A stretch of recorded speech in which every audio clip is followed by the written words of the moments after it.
যখন মাহিরের কাছে যায় তখন মাহিরের, যখন জুবায়েদের কাছে যায় তখন জুবায়েদের।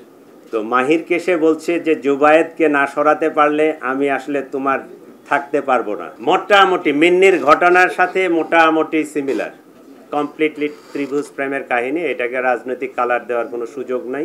আমরা যেটা তদন্তে পাইছি, মাহির কোনো এক সময় ওই বাসায় ওখানে ভাড়া থাকতো। তো আগে থেকে ওই মেয়েটার সাথে পরিচয় দীর্ঘদিনের, কিন্তু প্রেমের সম্পর্কটা অনুমান 1.5 বছর ধরে। আগে তো ছোট ছিল, ওই একজন আরেকজনকে চিনতো, জানতো, প্রতিবেশী। প্রেমের সম্পর্কটা 1.5 বছর ধরে।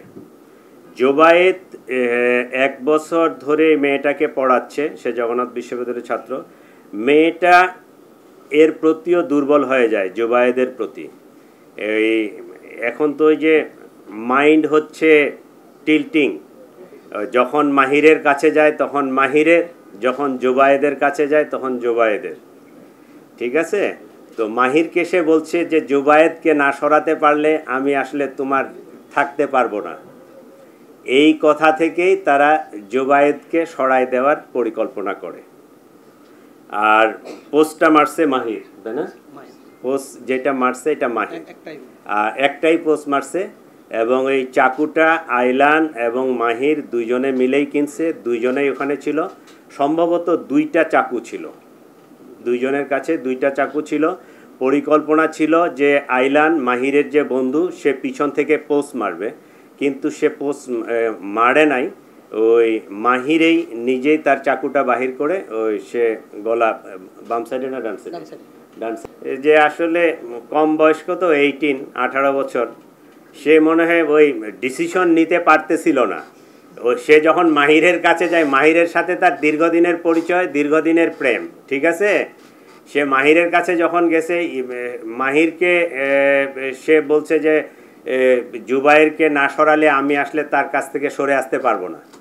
কমপ্লিটলি ত্রিভুজ প্রেমের কাহিনী। এটাকে রাজনৈতিক কালার দেওয়ার কোনো সুযোগ নাই, বা আমরা ওইদিকে তেমন কিছু পাইও নাই। ঠিক আছে? আর এই জিনিসটা ডিসক্লোজ হয়েছে সম্ভবত, মেয়েটা চালু, দুই দিকেই সে সম্পর্ক বজায় রাখছে। একটা পর্যায়ে মাহির বোধহয় এটা টের পাইছে, ও যখন চার্জ করছে এটা কবে নাগাদ, 26শে সেপ্টেম্বরের পরে তাদের মধ্যে পরিকল্পনা আসে যে তাকে আমরা ওই সরাই দিবে। বর্ষা প্ল্যান করছে এবং জুবায়েদ যখন মারা যায় তখন বর্ষা উপস্থিত ছিল সেখানে। মানে শেষ কথা আমরা যেটা পাইছি তদন্তে, বর্ষাকে জুবায়েদ বলছে যে আমাকে বাঁচাও। এখন পর্যন্ত তদন্তে যতটুকু পাইছি, বর্ষা বলছে তুমি না আসলে আমি মাইরের হব না, এই টাইপের একটা ইয়া ছিল। আর আমাদের তদন্তে যেটা উঠে আসছে, দোতলা থেকে সে বাঁচার জন্যই মূলত, বর্ষাদের বাসা তো 5 তলায়, 3 তলায়, বর্ষার 3 তলায় সিঁড়ি গোড়ায় ছিল, সে পুরা নিচের ইয়েটা দেখছে। যে হত্যাকাণ্ড যে হয়েছে বর্ষা নিজে কনফার্ম হয়েছে। কনফার্ম হওয়ার পরে জুবায়েদ দোতলায়, বেল ছিল, কলিং বেল বাজানে দরজায় ধাক্কা দিছে। দরজাতে ধাক্কা যখন দিছে তার রক্ত দরজা দিয়ে গড়ায় এখানে নিচে পড়ছে। আর একটা ইন্টারেস্টিং ইয়ে হলো, দোতলায় যিনি ছিলেন ওনার ওজন অনেক বেশি। আপনারা ইয়া করলে দেখবেন যে উনি অলমোস্ট 150 কেজি ওজনের এক ভদ্রলোক। উনি উঠে যখন দরজা খুলছেন, মানে অনেকক্ষণ সময় লাগছে, আমাদের তদন্তে এটা আসছে, উনি উঠে যখন দরজা খুলছেন ততক্ষণে মাহির 3 তলায় পৌঁছে গেছে। দোতলায় ধাক্কা 3 তলায় পৌঁছানোর পরে সে ইয়াকে পাইছে, বর্ষাকে পাইছে। ওইখানে এসে বর্ষাকে বলছেন আমাকে বাঁচাও।